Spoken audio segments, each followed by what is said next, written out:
मोक्षमार्गस्य निहितारं वेत्तारं कर्मभूभृतां ज्ञातारं विश्वतत्त्वानां वन्दे तद्गुणलब्धये। जी, तो आज 6 का स्वाध्याय प्रारंभ कर रहे हैं अपन। आपको समय सारणी है ना, ठीक है। समय सारणी को किसने लिखा है? आचार्य कुंद स्वामी जी। कुंदाचार्य जी ने, है ना। और इस पर टीका किस किस की है? तो दो टीकाएं प्रसिद्ध है। हाँ बरोबर है ना, दो टीकाएं प्रसिद्ध है। एक अमृतचंद्राचार्य जी ने लिखी और दूसरी आचार्य जिनसेन जय सेनाचार्य जी ने। हाँ, जय सेनाचार्य जी ने, जिन सेनाचार्य जी ने जी जय से। दूसरी टीका किसने लिखी है? तो जय सेनाचार्य, ठीक है। अमृतचंद्राचार्य जी की टीका को क्या कहते हैं? आत्मख्याति संस्कृत टीका। हाँ ठीक है, क्या कहते हैं उसको? आत्मख्याति कहते हैं। हाँ, और जय सेनाचार्य जी की को जय सेनाचार्य जी ने टीका लिखी है वो लक्षण तात्पर्य वृत्ति संस्कृत, हाँ है ना, उसको तात्पर्य वृत्ति कहते हैं। हाँ?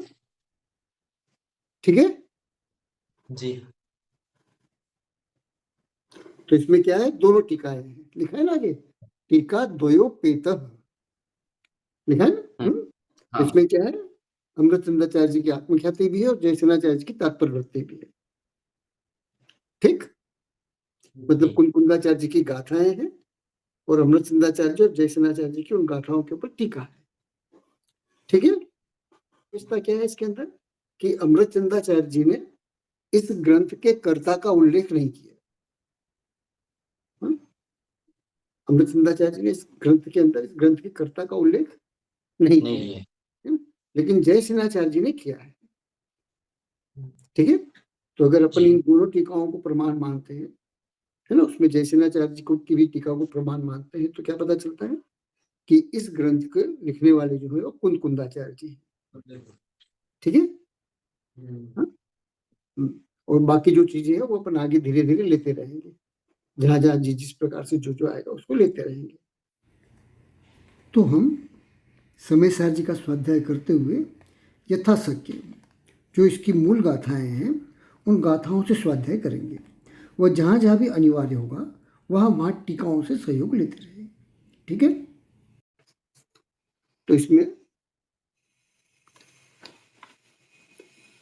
जो पहली गाथा है मिल गई, पेज नंबर 5 पे देखिए। पीडीएफ का नंबर मुझे नहीं मालूम, पेज नंबर 5 देखा।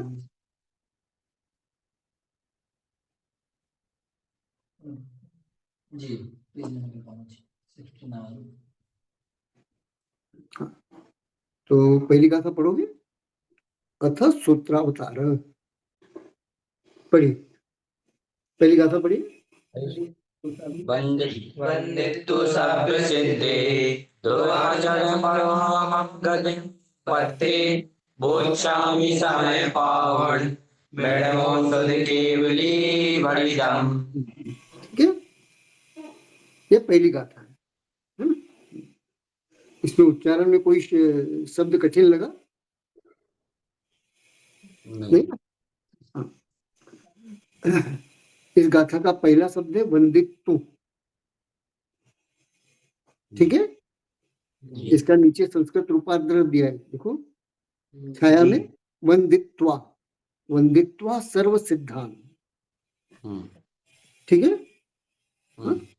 वंदित्व का अर्थ क्या होता है कि नमस्कार करके, किन्हें नमस्कार करके? हाँ, तो इसके अंदर दिया है। ठीक, तो किसे नमस्कार करके? तो सर्व सिद्धि। सर्व शब्द का अर्थ क्या होता है? सर्व, है ना। इसके दो प्रकार से अर्थ किए जाते हैं जो प्रसिद्ध है, मतलब पता भी होगा आप लोगों को कि एक तो अभी तक जितने सिद्ध हो गए वे सर्व सिद्ध है ना, अथवा भूतकाल में जो सिद्ध हो गए और वर्तमान में हो रहे हैं और भविष्य में जो होंगे उन सभी सिद्धों को नमस्कार करते हैं। ये दोनों प्रकार से इसके अर्थ किए जा सकते हैं।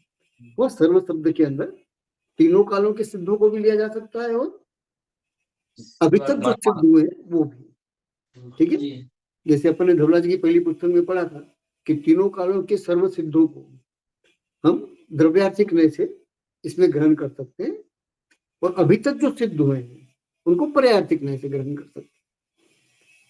हुआ? जी ठीक है। हाँ, अब आगे कुछ और भी आएंगे, लेकिन उसके पहले अपन कुछ आगे जो सिद्ध किसे कहते हैं वो हम थोड़ा समझ लेंगे कि कुंकुंदाचार्य जी सिद्ध किसे कह रहे हैं, क्योंकि सिद्ध शब्द के बहुत अर्थ है ना, और हर मत वाला, हर धर्म वाला, ऐसा कोई दर्शन नहीं है संसार में, सच दर्शन कहे जाते हैं ना, सच दर्शन के अतिरिक्त और भी जितने दर्शन इस संसार में हैं वे सभी सिद्ध शब्द का प्रयोग करते हैं, अपने इष्ट देवता के रूप में सिद्ध शब्द का कहीं ना कहीं प्रयोग करते हैं। तो उन सभी सिद्धों में से यहाँ किसकी बात चल रही है? तो उसे स्पष्ट करने के लिए विशेषणों का प्रयोग होता है। विशेषणों का प्रयोग कब होता है? जब हम विशेष जिसके बारे में कहना चाहते हैं उसे अन्यों से पृथक बतलाना चाहते हैं। विशेषण का प्रयोग कब होता है? हाँ? कि हम जिसके भी बारे में कुछ कहना चाहेंगे, है ना, तो उसे अन्यों से पृथक बताने के लिए इनका प्रयोग किया जाता है। तो जैसे लक्षणों का प्रयोग किया जाता है ना, वैसे ही लक्षण का प्रयोग किस लिए किया जाता है? परीक्षा पुस्तक में लिया था हम लोगों ने। हाँ, है ना, एक द्रव्य को दूसरे द्रव्य से पृथक करने के लिए लक्षणों का प्रयोग किया जाता है। ऐसे विशेषणों का प्रयोग क्यों किया जाता है? तो हम जिसकी बात कर रहे हैं वो अन्यों से भिन्न है, इसकी सूचना के लिए, है ना। तो ये तो एक कारण हुआ, और दूसरा गौरव प्रदान करने के लिए भी विशेषणों का प्रयोग होता है। मुख्यतः से ये दो कारणों से होता है। और तब यहाँ पर जो सिद्ध कहा जा रहा है वे सिद्ध कौन से हैं, तो उसके लिए वो कह रहे हैं, उन्होंने आगे विशेषण दिए हैं। पहला विशेषण दिया है ध्रुव। देखो क्या लिखा है, देखो, ध्रुव मचल मनोवम, क्या ध्रुव मचल, और फिर गदिम, गदिम उसके साथ जुड़ा हुआ है।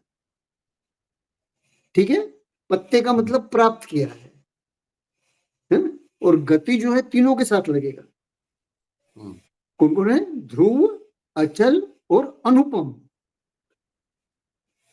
हुआ? जी ध्रुव गति, वो किस गति को प्राप्त हुए हैं? तो ध्रुव गति। ध्रुव गति किसे कहते हैं? ऊपर, मोक्ष, मोक्ष, जहां से अन्य गति में जाना नहीं होता है उसे ध्रुव गति कहते हैं। ध्रुव गति किसे कहेंगे? ध्रुव किसे कहेंगे? हाँ, जो स्थिर, जो अनंत काल तक बनी रहेगी, वो अनंत काल तक बनी रहेगी। है ध्यान में कि नहीं? ध्रुव किसे कहते हैं? सरल, वहां से अन्य गति में जाना है। हाँ, है ना। हाँ, जहां से स्थानांतरण नहीं होता, जहां से जैसे संसार में परिभ्रमण होता है ना चार गतियों में, उस तरह का वहां से परिभ्रमण नहीं होता। एक बार वहां पहुंच गए तो पहुंच गए, है ना। अब वहां से कोई आपको स्थानांतरण नहीं, ना आप स्वयं अपने को वहां से हटा सकते हैं, ना कोई दूसरा आपको वहां से हटा सकता है। वहां से अन्यत्र जाने का कोई उपाय नहीं है।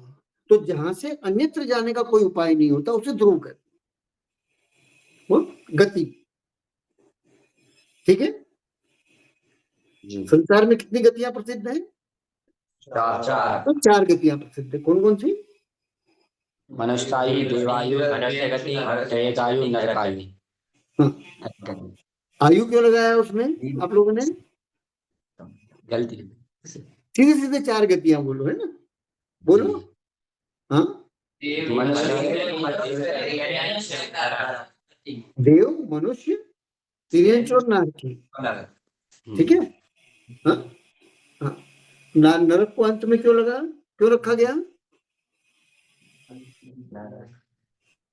तो सबसे निकृष्ट गति है इसलिए देव, मनुष्य, तिर्यंच और नारकी, है ना। तो नारकियों को अंत में क्यों रखा गया?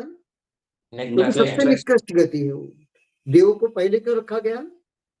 तो सबसे उत्कृष्ट गति, चारों गतियों में उत्कृष्ट गति कौन सी है? तो देव, है ना, सामान्य रूप से। अभी इसमें मत लगाना कि मनुष्य तो मोक्ष जा सकते हैं, देव क्यों नहीं जा सकते, ऐसा नहीं लगाना इसके अंदर, है ना, वो विषय यहाँ नहीं।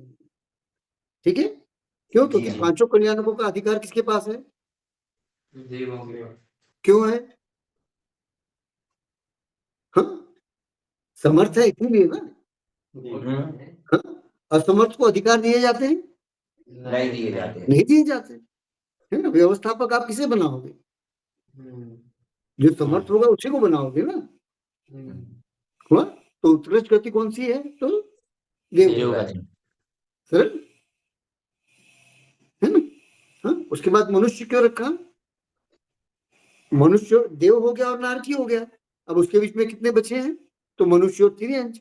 तो मनुष्य और तिर्यंच में मनुष्य अधिक प्रशस्त गति कौन सी है? मनुष्य गति। मनुष्य गति। क्यों?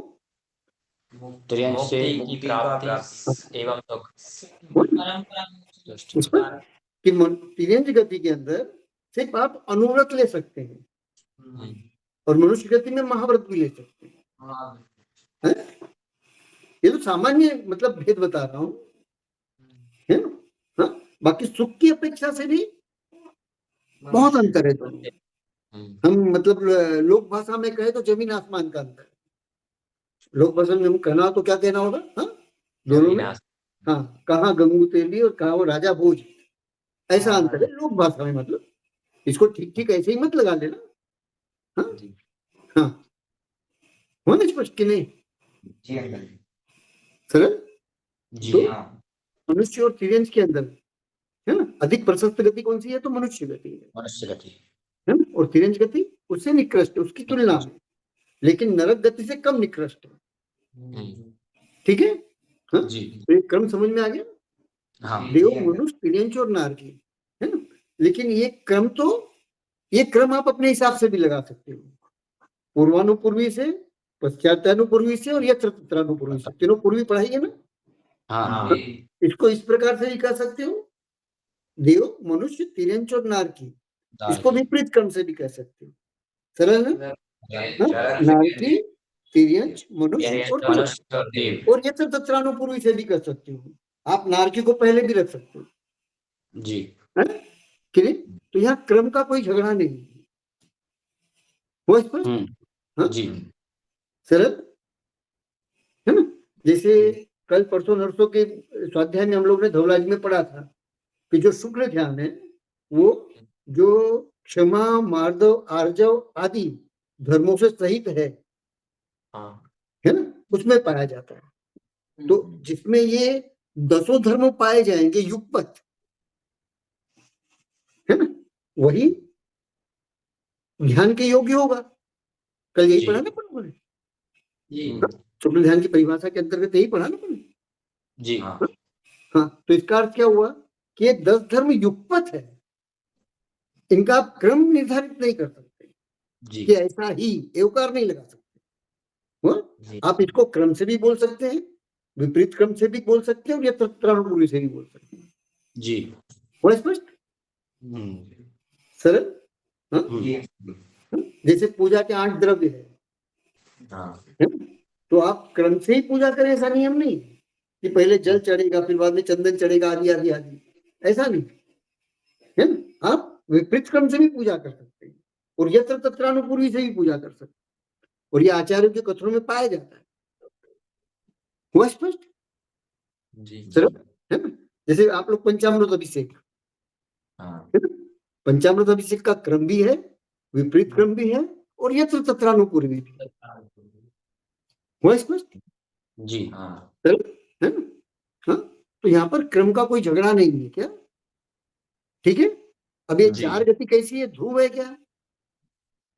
नहीं तो कैसी है? ध्रुव से विपरीत अध्रुव है। ध्रुव है। तो इसका मतलब क्या हुआ? इन 4 के विपरीत भी कोई एक गति है जो ध्रुव है ना। अब उसकी कल्पना हमको क्या करना है? उसकी कल्पना हमको करनी है कि वैसी कौन सी गति है जिसको ध्रुव गति कहा जाएगा और वो 4 गतियां नहीं होंगी। तो सहज ही उत्तर मिल जाता है ना। कौन सी गति है वो? सिद्ध गति है नहीं? कौन सी गति है? तो सिद्ध गति है। सरल है कि नहीं? कि जो सिद्ध गति है, सिद्ध गति कहाँ है? तो एक निश्चित स्थान होना चाहिए कि नहीं होना चाहिए? क्यों होना चाहिए? 6 कारकों में से कौन सा आएगा यहाँ पर? कौन सी विभक्ति लगेगी? अधिकरण लगेगी ना। तो सिद्ध गति का कोई अधिकरण होगा तब तो सिद्ध गति स्वीकार करोगे ना। अधिकरणहीन गति स्वीकार की जा सकती है? नहीं की जा सकती। नहीं। अधिकरणहीन गति स्वीकार नहीं की जा सकती है। नहीं कर सकते। हुआ तो उसका एक अधिकरण होना चाहिए, एक आधार होना चाहिए। तो आधार क्या है? सिद्ध सिद्धशिला है। सिद्धशिला। आगे ध्यान में कि नहीं आया? जी। हाँ? तो जो सिद्ध शिला पर पाई जाती है, और वो सिद्ध शिला कहाँ है? उसका तीनों लोकों में कहीं एक स्थान होना चाहिए, नहीं होना चाहिए? अग्रभाग। कहाँ ढूंढने जाओगे अगर स्थान नहीं होगा तो? है ना? जैसे अयोध्या के अंदर भगवान का जन्म हुआ, तो पहुंच सकते हो कि नहीं? हाँ, हाँ? पहुंच पहुंच सकते सकते। हैं ना? हाँ? तो कब पहुंच पाए? जब हो गया। अधिकरण का जब ज्ञान। स्थान का पता था कि कहाँ है। वो पता ही नहीं होगा तो कैसे पहुंचेंगे? तो सिद्ध शिला कहाँ है? तो लोक के अंत में है। लोक के अग्रभाग। हुआ स्पष्ट कि नहीं? जी। है ना? उसको चाहे जो नाम दे दो, लोक के अंत में कह दो, लोक के अग्रभाग में कह दो, हुआ कि नहीं? लेकिन उसका एक स्थान तय है। ठीक है? हाँ? तो सिद्ध शिला पर जो सिद्ध जीव पाए जाते हैं, है ना? तो वहां की जो गति है, वो जो गति है, वो गति कैसी है? तो सिद्ध गति, पंचम गति है। कौन सी गति हो गई? 4 गति के अतिरिक्त वो एक पंचम गति हो गई, 5वीं गति हो गई। ठीक है? अब फिर ध्यान रखना है यहाँ पर एक चीज और समझ लेना कि 4 गतियों में जाना है तो 148 प्रकृतियों में से कौन सा कर्म चाहिए? जो एक गति से दूसरी गति में ले जाता है। गति नाम गत्यानुपूर्वी है कि नहीं? क्या? है ना? मैं संकेत भी दे रहा हूं। है नहीं? हाँ? लेकिन सिद्ध शिला में जाना हो तो गत्यानुपूर्वी चाहिए। इसका विनाश करना है। हाँ, ठीक है। जब कोई कर्म शेष नहीं रहता है तब जो आत्मा, हाँ, अपनी स्वाभाविक शक्ति से ऊर्ध्वगमन करता है ना? उस ऊर्ध्वगमन स्वभाव के कारण सिद्ध शिला तक पहुंचा जाता है। और सिद्ध शिला के आगे क्यों नहीं जाते? ये पढ़ाया हुआ है 5वां अध्याय। धर्म द्रव्य का अभाव होने से। हुआ सरल, आसान है ना? हाँ, तो ध्रुवगति समझ में आई? ध्रुवगति किसे कहेंगे कि नहीं? जो अचल है आस्थिर। हाँ, देखो कितना आसान कर दिया तुम लोगों ने। मैं बिना मतलब के अचल शब्द नहीं बोल रहा। तो ध्रुव शब्द और अचल शब्द एक था क्या? नहीं। क्यों नहीं है? क्योंकि ध्रुव के बाद ही अचल गति दी है, तो दोनों को एकार्थक कैसे कहोगे?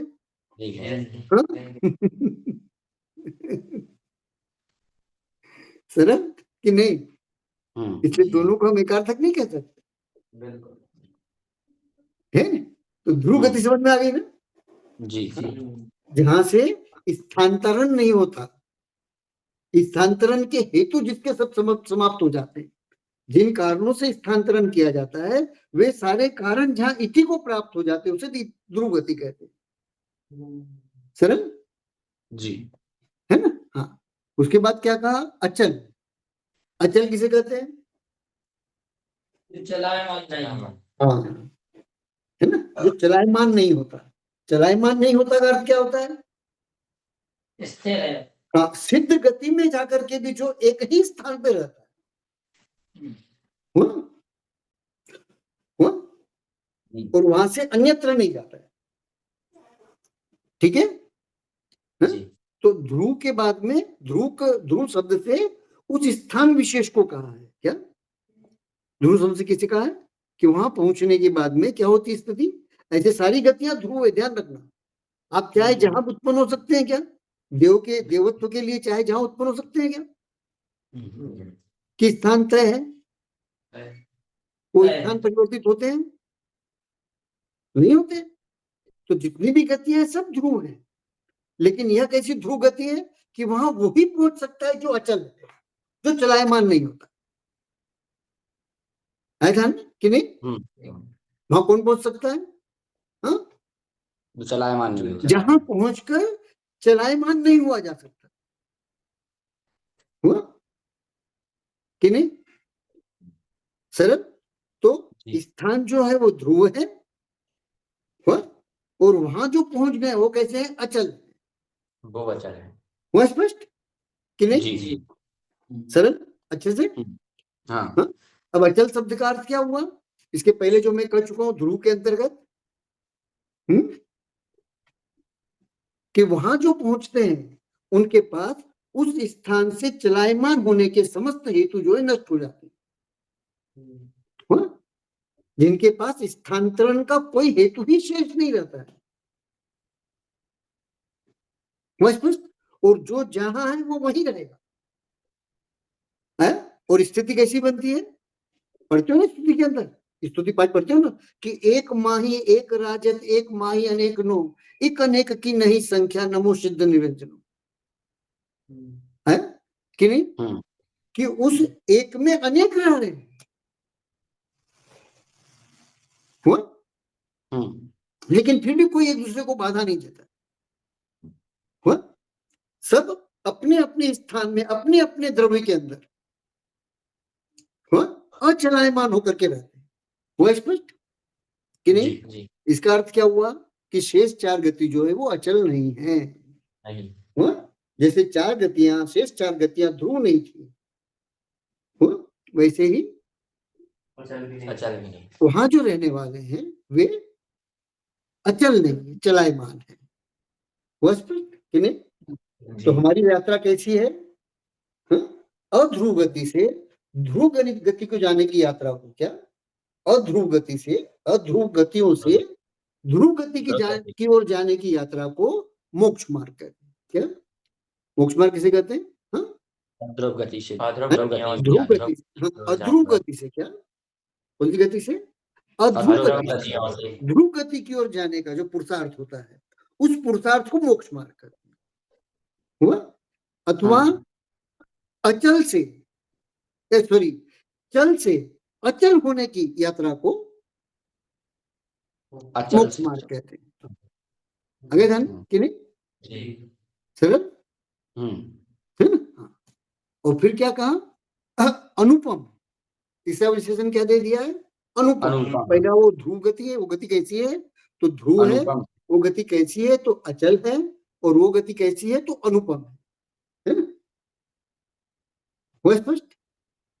जी। सरल? हाँ। है ना? तो अनुपम क्यों कहा? अनुपम किसे कहते हैं?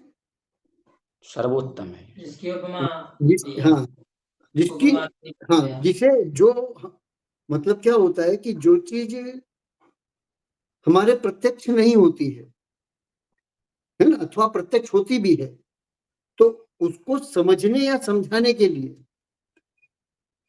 हम उन द्रव्यों का सहारा लेते हैं जिनसे कि हम परिचित होते हैं, और उसके द्वारा हम उस नहीं समझी हुई वस्तु को समझने का प्रयास करते हैं। हुआ? आई बात समझ में नहीं? हाँ, कि जिसे समझने का उपाय नहीं है उसे हम उपमाओं के द्वारा समझते हैं। हाँ, ठीक है ना? और अथवा समझ जो हमने समझा है उस समझने को दृढ़ करने के लिए उपमाओं का प्रयोग करते हैं, कि नहीं? ये उपमाओं का प्रयोग होता है ना? जैसे उपमाओं का प्रयोग होता है वैसे ही दृष्टांतों का प्रयोग होता है ना? इसलिए कथनचित दृष्टांतों को उपमा अलंकार में गर्भित कर दिया जाता है क्योंकि दृष्टांत नाम का कोई अलंकार नहीं होता है कि नहीं है? सरल है ना? जी। ठीक है, तो समझ में आया ना? हाँ, कि अनुपम शब्द को अपने को ढूंढना है कि वो गति अनुपम क्यों है?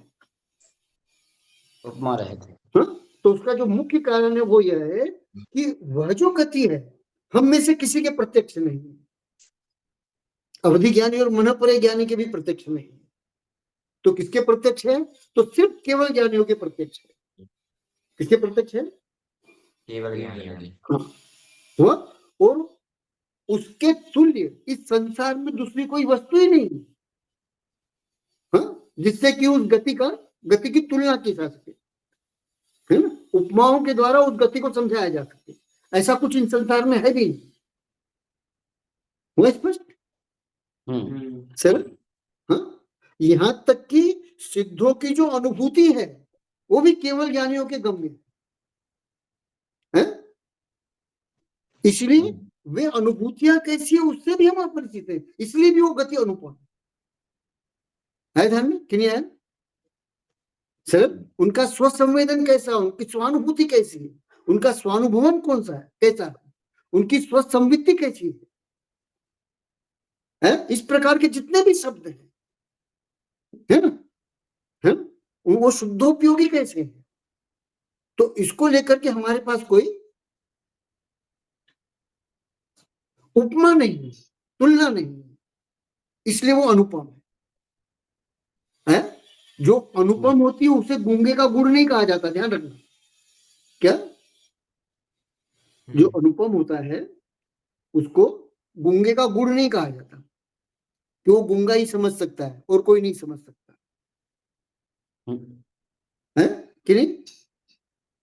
हाँ जी, है ना?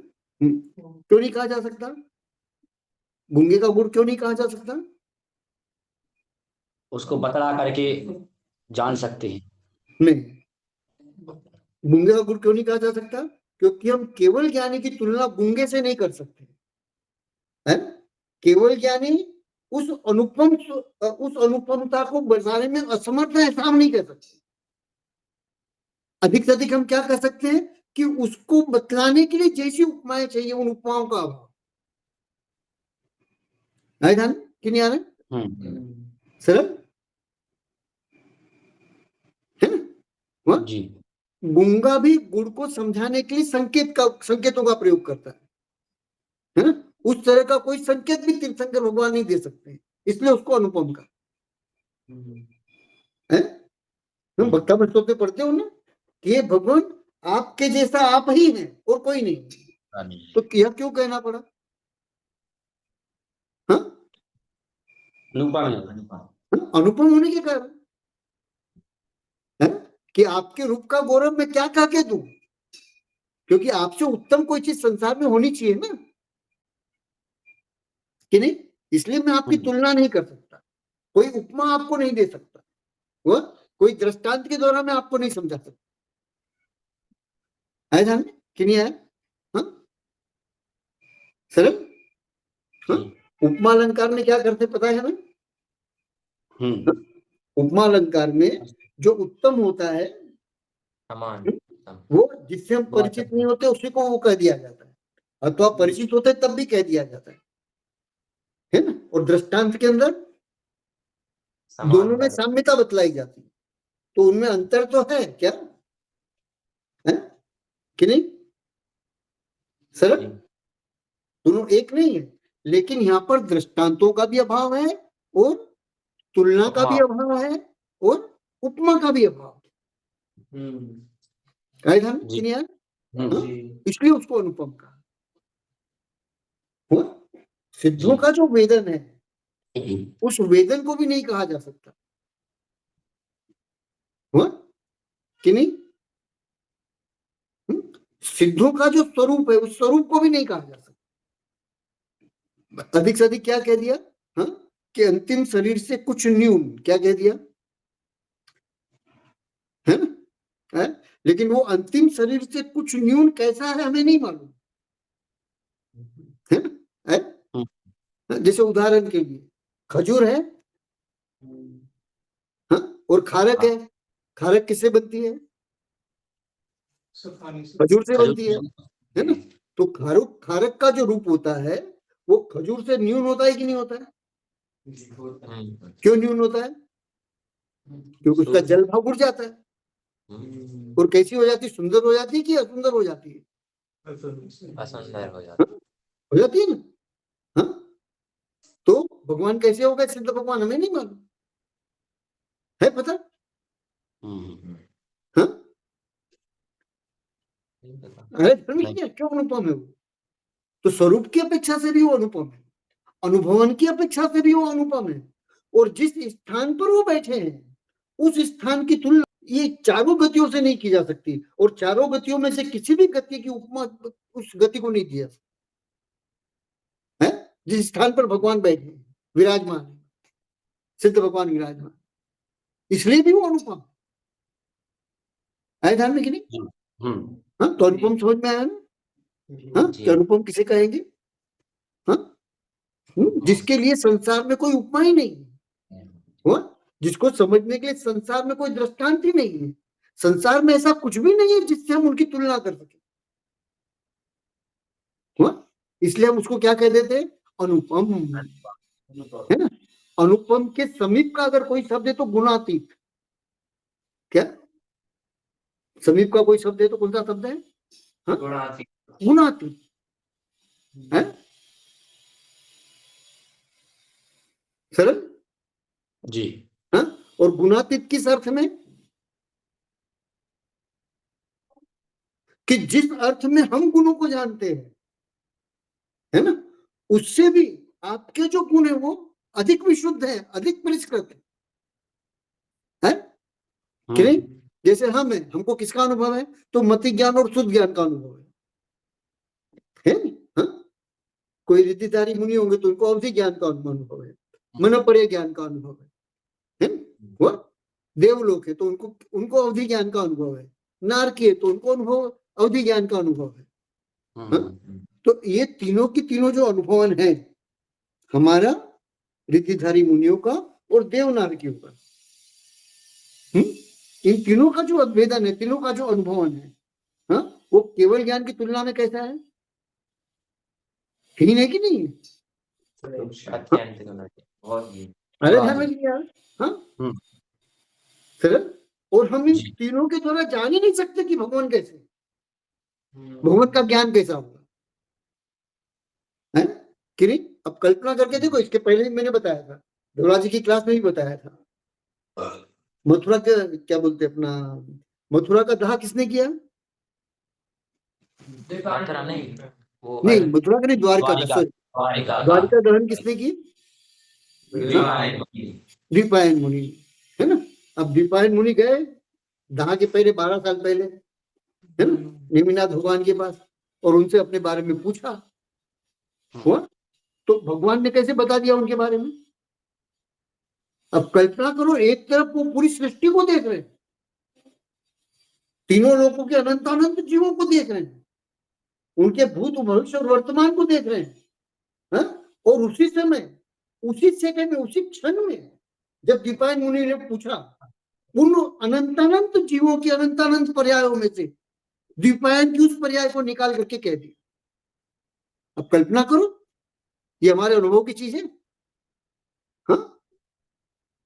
ध्यान में, अब इसको किससे समझोगे तुम? अनुपम ध्यान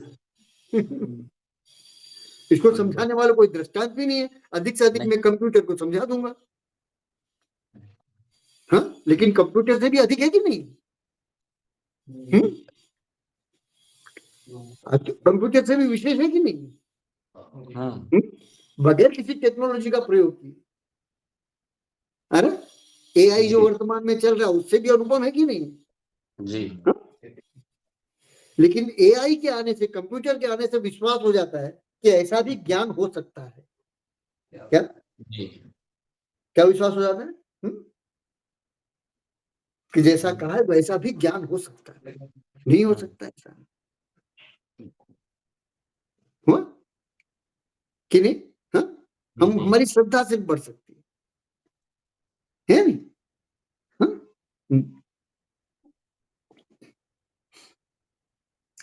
संसद के अंदर जो हम लोग सुनते हैं ना, उसमें विशेषता क्या है? ट्रांसलेशन। कौन सा ट्रांसलेशन? सबका अपनी अपनी भाषा में, जो जिस भाषा में सुनना चाहता है। अभी एआई पर आ गया है क्या है? तो यही समोत्सरण में होता है कि नहीं होता? तो अधिक से अधिक हमको समोत्सरण पर विश्वास हो जाता है कि बिना किसी टेक्नोलॉजी के भी ये हो सकता है।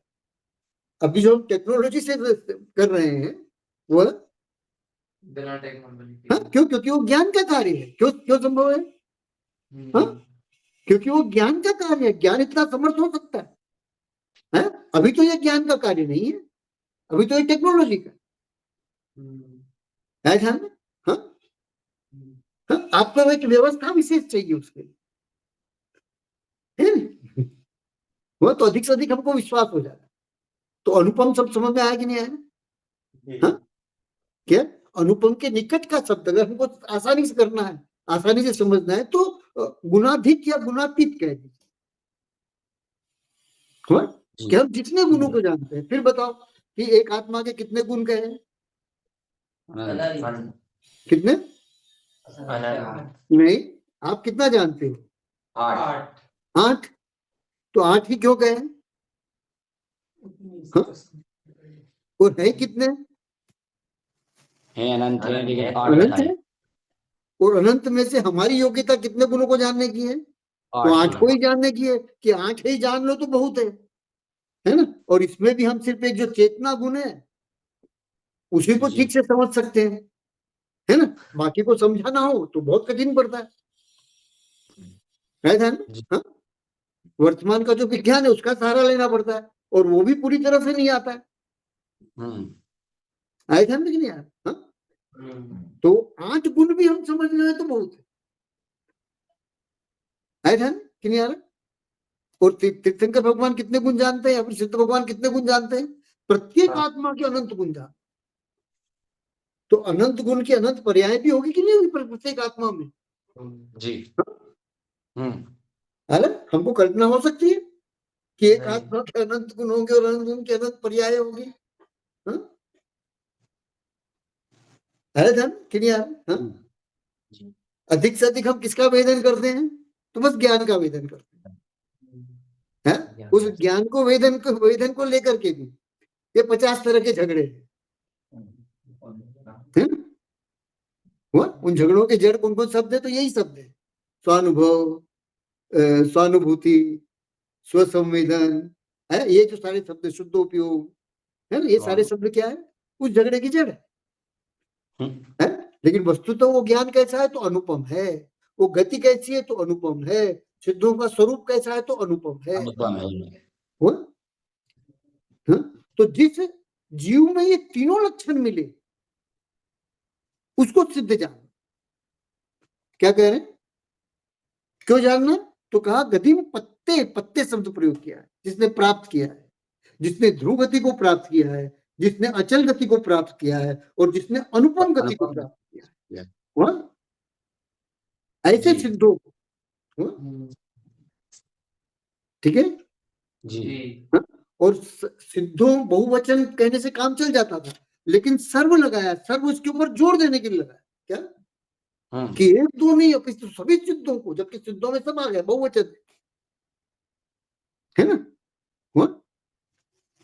तो इस पर जोर देने के लिए, वो भी एक दो नहीं, अनंतानंत, इसकी सूचना के लिए, बल देने के लिए सब शब्द लगा दिए।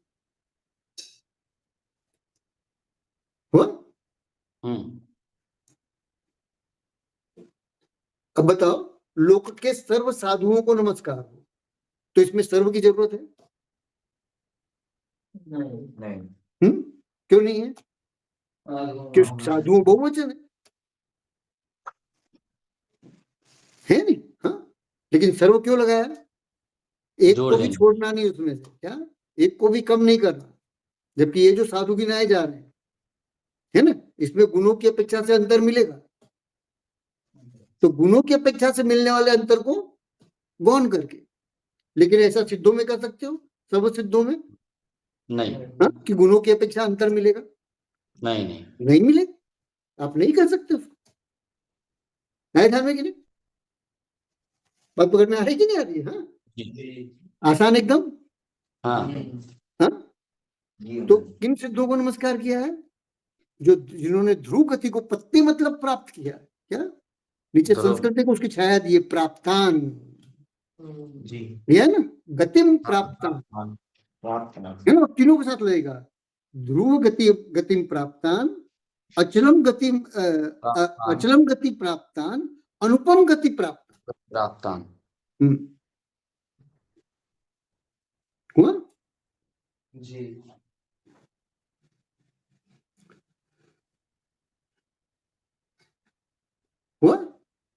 सरल हम्म। है ना। तो किसको नमस्कार किया? जो ध्रुव है, अचल है, अनुपम लेकिन है। वंदित्व शब्द का अर्थ क्या है? नमस्कार, नमस्कार। नहीं, नमस्कार करके। क्या नमस्कार हुआ? करके। मतलब क्या हुआ यहाँ पर कि इन सभी को नमस्कार करके, मतलब नमस्कार मैं पहले कर चुका हूं। क्या अर्थ होता है? हाँ? इस मंगलाचरण को लिखते हुए नमस्कार नहीं कर रहा हूं। कर चुका। हाँ, करते हुए नहीं कर रहे हैं। वो क्या कह रहे हैं कि इसके पहले जो मंगल करना चाहिए था वो मैं कर चुका हूं। और वो किससे संबंधित मंगल है? तो सिद्धों से संबंधित मंगल है। उन सिद्धों से संबंधित मंगल को करके हुआ सरल। अब करके कहा है तो इसका अर्थ क्या हुआ? अब कुछ और करेंगे। करके शब्द कब कहेंगे? हाँ? जब कुछ और जो कर चुके हैं उससे अन्य कुछ करेंगे, उसके लिए करके शब्द आता है कि नहीं? तो उसको करके, उसको करने के पश्चात हुआ जी। एक एक शब्द समझ में आ रहा है ना कि नहीं? जी। कि कठिन हो रहा है? हाँ? सरल नहीं ना? हाँ, नहीं। ठीक है ना? मतलब इन शब्दों के जो अर्थ है वो आप भी निर्माण कर सकते हो, है ना? क्योंकि विशेषण है ना? हुआ कि और वे अर्थ कैसे होने चाहिए? हाँ? सिद्ध गति को सिद्ध करने वाले होने चाहिए, है ना? और वो सिद्धों के अतिरिक्त अन्य में पाए नहीं जाने चाहिए। क्या वो अर्थ कैसे होने चाहिए? वो सिद्धों के अतिरिक्त अन्य में पाए नहीं जाते, बस इतना ही है नियम है। अब वो मतलब अपने अपने ज्ञान का कौशल्य है ध्यान में। हाँ? जी। इन तीन शब्दों के द्वारा आप सिद्धत्व की सिद्धि कैसे करते हैं, है ना? हाँ? यह स्वतंत्रता क्यों है यहाँ पर? यह अर्थ करने की स्वतंत्रता यहाँ पर क्यों है? क्योंकि इन तीनों शब्दों के अर्थ कुंदाचार्य जी ने नहीं बताए है। तो कहां से लेने होंगे ये अर्थ? ग्रंथांतरों से लेने होंगे। कहां से? ग्रंथांतरों से क्यों लेने होंगे? हाँ? क्योंकि ये अनुपम गति की चर्चा चल रही है जिसे हम कल्पना से उसको अर्थ नहीं दे सकते। हम अपनी कल्पना से उसको अर्थ नहीं दे सकते। है ध्यान कि नहीं है? सरल। हाँ? है तो हमारी सामर्थ्य, हम कितने ग्रंथ खोजते हैं और उन ग्रंथों में जो अर्थ दिए हैं अथवा सिद्धों के जो भिन्न भिन्न ग्रंथों के अंदर अर्थ बताए हैं उन सभी अर्थों को यहाँ पर स्थापित करते हैं। है ध्यान कि नहीं? ये तीन का है तो तीन ही नहीं, इन तीन में सभी को गर्भित करो। अरे ध्यान में कि नहीं आ रहा? जी। हाँ? सिर्फ सिद्ध क्या होना चाहिए कि यहाँ पर मैं जिनको नमस्कार करके जो कुछ करने वाला हूं, है ना? हाँ? वो सिद्ध वो नहीं है जो जैनेतर और जैना भाषी जिन्हें सिद्ध कर, ये सिद्धत्व तो उनसे भिन्न है। हाँ? और वो ऐसा है जो जैनेतरों में नहीं पाया जाता। अरे ध्यान में? हाँ? अथवा जैना भाषी सिद्धत्व को नहीं पा सकते, वो ऐसा सिद्धत्व। अरे ध्यान जी। सरल। हाँ। है ना?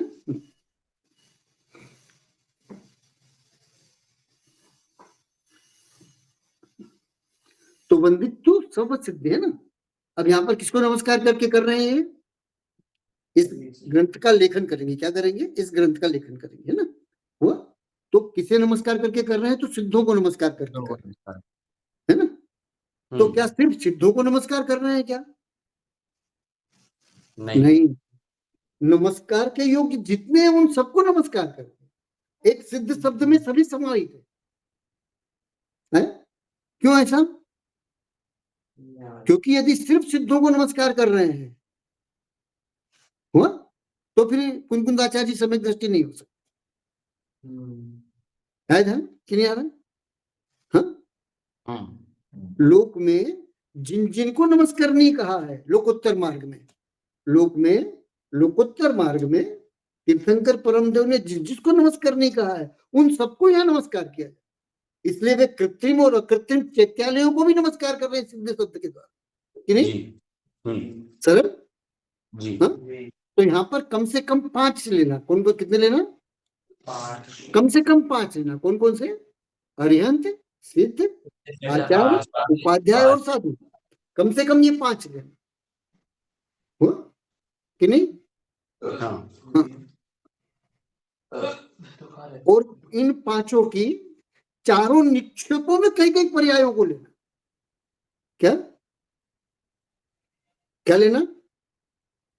निक्षोभिक चारों पर्याय। हाँ। सिद्धों के नाम को नमस्कार कर रहे हैं, सिद्धों की स्थापनाओं को नमस्कार कर रहे हैं, सिद्धों को द्रव्य निक्षेप से नमस्कार कर रहे हैं, और सिद्धों का स्वरूप जैसा द्रव्य निक्षेप में कहा है उसको नमस्कार कर रहे हैं, और सिद्धों का स्वरूप जैसा भाव निक्षेप में कहा गया उनको नमस्कार कर रहे हैं। ध्यान में क्लियर है? इनमें से एक को भी छोड़ नहीं सकते आप। है? अब हो सकता है इसमें जो उन्होंने एक को नमस्कार किया हो, लेकिन बाकी सब वहां पर गर्भित है। ध्यान में क्लियर है? जी। हाँ? ये सब कुंकुंदाचार्य जी के भीतर में आशय के रूप में होना चाहिए। यदि ये सब उनके भीतर में आशय के रूप में नहीं होगा तो उनके सत्य पर प्रश्न चिन्ह लग जाए। है ध्यान में? हाँ? जी। एकांत नहीं कर सकते आप, आग्रह नहीं कर सकते कि सिर्फ सिद्धों को नमस्कार किया, या फिर कुंकुंदाचार्य जी एकांत नहीं कर सकते, मैं तो सिर्फ सिद्धों को नमस्कार करूंगा, ऐसा एकांत नहीं कर सकते। हाँ? मुख्य और गौण का अंतर हो सकता है। हाँ? कि नहीं? लेकिन अभाव नहीं हो सकता। हुआ स्पष्ट? हाँ? तो इन सिद्धों में क्या करना होगा? सभी को गर्भित कर देना। हुआ? और सभी को गर्भित करके क्या करना? उन सभी को, सभी का जो 4 निक्षेप के अंदर वर्णन है, उनका स्वरूप जैसा 4 निक्षेप में बतलाया गया है ना, उन चारों की चारों निक्षेपों को यहाँ पर ला करके लिख रहे हैं, वंदित्व शब्द का प्रयोग करना। हाँ? नहीं तो क्या हो जाएगा कि जो साक्षात सिद्ध है उनको तो नमस्कार कर रहे हैं, लेकिन स्थापना निक्षेप को जो सिद्ध है उनको कुंकुंदाचार्य जी नमस्कार नहीं करते। ये अर्थ है। हुआ? द्रव्य निक्षेप से जो कुंकुंदाचार्य का स्वरूप कहा है उसको नमस्कार नहीं करते, तो किसे नमस्कार कर रहे हैं? सिर्फ भाव निक्षेप से जो कुंकुंद सिद्ध भगवान है उन्हीं को ये नमस्कार कर रहे हैं, शेष को जी। तो ऐसा अपन ग्रहण कर सकते हैं? नहीं कर सकते। है ध्यान में कि नहीं आ रहा? हाँ? ये सब यदि आशय में होगा तो सम्यक तो होगा, और इनमें से एक भी कम होगा तो, अथवा जिन्हें मैं नहीं कह पा रहा हूं वो भी इसमें गर्भित है, उन सभी में से अगर एक भी कम होगा तो सम्यक में प्रसन्न चिन्ह लग जाए। बस क्लियर? मैं ज्ञान की मंदता से उसे कह पाऊं या नहीं कह पाऊं उसका झगड़ा नहीं है कि नहीं? सर जी। कहने का क्षेत्र अलग होता है? हम जितना कुछ भी समझते हैं उन सबको कह ही ले में, ऐसा क्षेत्र मुश्किल। और जैसे मैं सब बोल रहा हूं, अब इनमें से कितना ग्रहण कर पा रहे हो? कुछ है ना तो दोनों में। हाँ? है कि नहीं? समझ कि पूरा की पूरा ग्रहण कर रहे हो? नहीं ग्रहण कर रहे हो, और शब्द सा तो बिल्कुल ग्रहण नहीं कर रहे हो, क्योंकि जो ग्रहण कर रहे हो उसको अपने शब्द दे रहे हो। हाँ? है ध्यान में कि नहीं? हाँ? सर तो मैं शब्दों में उसे कह ना पाऊं, मेरे पास सामर्थ्य न हो, मेरे पास क्षेयोपम न हो, ये विषय पृथक है। हुआ? तो उस तरफ ध्यान नहीं दे, लेकिन आशय में ये सब होना चाहिए। हुआ? अब जैसे यहाँ पर क्या कहा? वंदित्व है ना, वंदित्व का यहाँ पर अर्थ है नमस्कार। क्या अर्थ है? नमस्कार।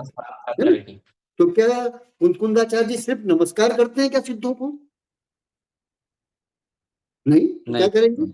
तो उनकी अर्चना भी करते होंगे, उनकी पूजा भी करते होंगे, उन्हें वंदना भी करते होंगे, नमस्कार भी करते होंगे जी। है? यदि ये चारों वो सिद्धों के प्रति नहीं कर रहे होंगे तो फिर प्रश्न चिन्ह लग जाए।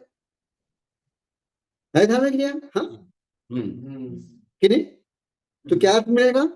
सिद्धों की अर्चना करके, पूजा करके, वंदना करके और उन्हें नमस्कार करके। बात पकड़ में आएगी नहीं आएगी?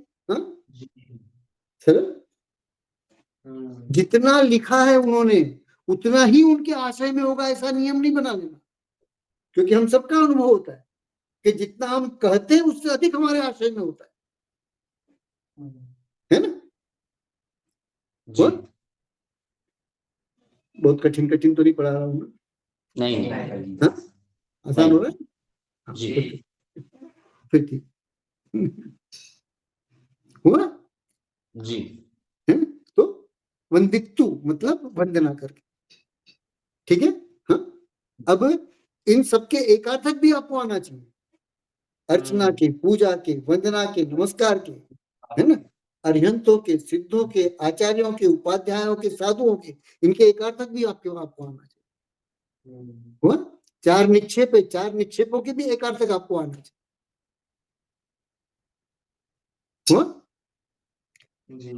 कि नहीं? जी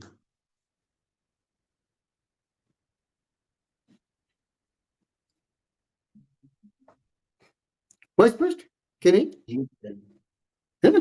तो ये पहली पंक्ति पूरी अच्छे से स्पष्ट हुई कि वंदित्तु सर्व सिद्धे ध्रुव मचल मनोमम गदिम पत्ते। हाँ? अब इसमें कोई ऐसा शब्द है जो नहीं समझ में आया हो? हाँ? कोई भी ऐसा शब्द जो नहीं समझ में आया? सरल अंग्रेजी। सरल एकदम। जी जी अब कोई प्रश्न अगर शेष रह गया तो पूछ लीजिए। कोई भी प्रश्न जो शेष रहेगा, ऐसा लगे कि नहीं ये चीज तो अधूरी रह गई है ना? अथवा इतने विवेचन से यह शंका उत्पन्न हो गई हमको, तो ऐसा कुछ हो तो पूछ लो।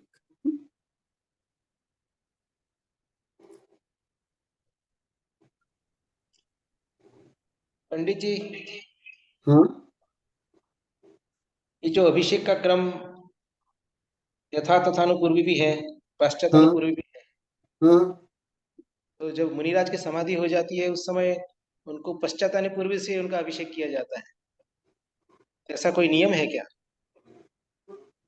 मतलब जहां जो क्रिया एवकार सहित बताई है वहां एवकार सहित ले लेना, और जहां पर कोई क्रिया अगर एवकार सहित नहीं बताई है तो वहां तीनों ले लेना, है ना? जी। हाँ, जैसे द्रव्य 8 ही होते हैं क्या? नहीं हाँ हाँ, कैसे पता चलता है कि द्रव्य 8 ही नहीं होते हैं? कैसे पता चलता है कि द्रव्य 8 ही नहीं होता है? जाति तो 6 होती है, वैसे तो हाँ? युवकार नहीं, नहीं है। विसर्जन पाठ में बोलते हो ना, पूजे जिन्हें मुकुट हार किरीट लाके, क्या मुकुट किरीट हार ला करके जिन्होंने जिनकी पूजा की, क्या किससे पूजा की है? मुकुट से, हार से। हुआ?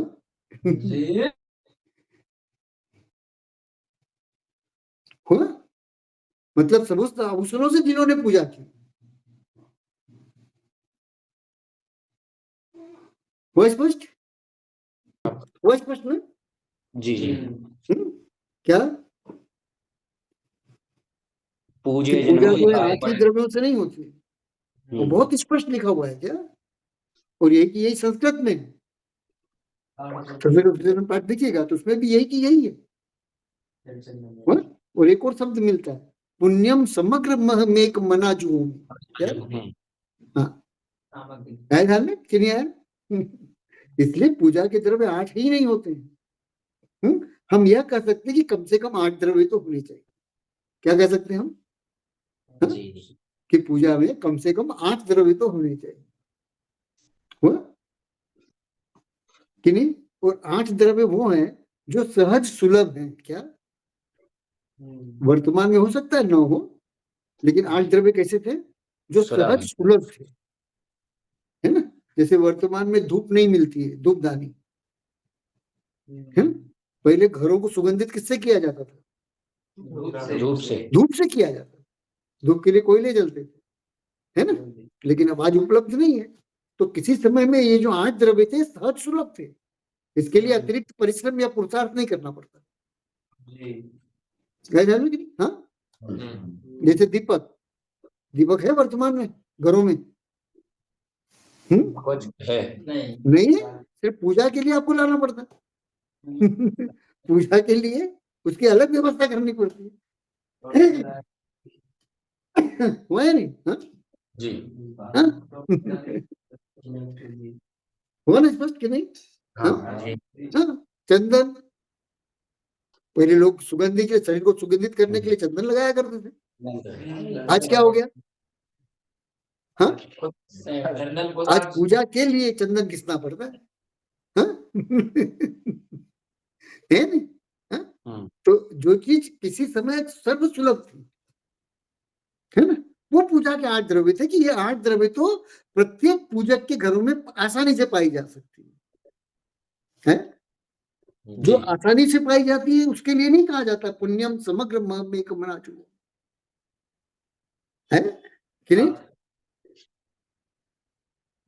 जब आप अतिरिक्त कुछ ऐसा लेके आते हो, है ना, जो पूजा देखने वालों को चमत्कृत कर देता है ना, उन द्रव्यों से भी पूजा है ना, क्या जी हाँ सरल जी तो वो तो जिनके आगे एवकार लगा दिया गया हो कोई विधि विशेष के आगे, है ना, कि उसको ऐसे करना है तो उसको वैसे ही करना, और जिनके आगे एवकार नहीं लगा है उसके उनको तीनों में से किसी भी विधि से कर लेना। जी ठीक है ना? हाँ उसका निर्णय अपने को है करना है ना? ठीक है जी और कोई प्रश्न है? अब कोई प्रश्न नहीं है तो समापन मंगलाचरण।